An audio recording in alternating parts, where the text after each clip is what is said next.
It's hard to imagine that the chaos unfolded in Chile amid sirens, water cannon blasts, and sporadic gunfire all started over a 4% increase in subway fares. Now 18 people are dead in a week of protests and clashes. Chile is just one of several countries across Latin America that is experiencing a social meltdown, fueled by economic uncertainty and rising anger among its people. Earlier this month, 7 people were killed in Ecuador as crowds set street fires in protest of government rollbacks of gasoline subsidies. Economic woes also factor into political upheaval in Haiti, Bolivia, Peru, and Central America. Even in Venezuela, embroiled in a continuing clash over the legitimacy of the socialist government of Nicolás Maduro, economic hardships are front and center.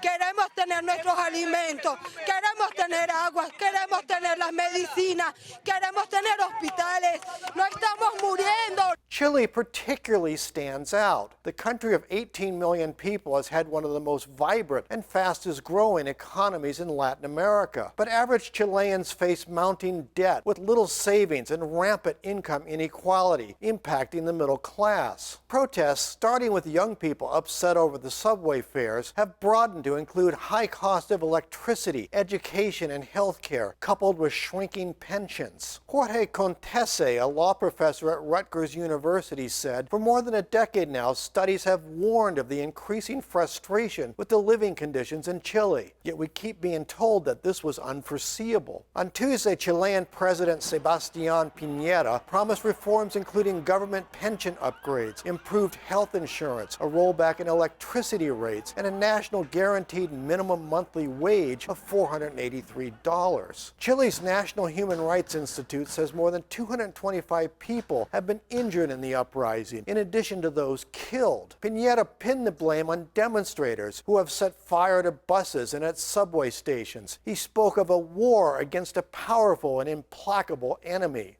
To some observers, those remarks fueled memories of the military coup and violent crackdown on dissent by former Chilean strongman Augusto Pinochet, who ruled from 1973 to 1988. Human Rights Watch says the government has responded to protests with an excess of force by police and soldiers, and former President Michelle Bachelet blamed Piñera's rhetoric for making things worse.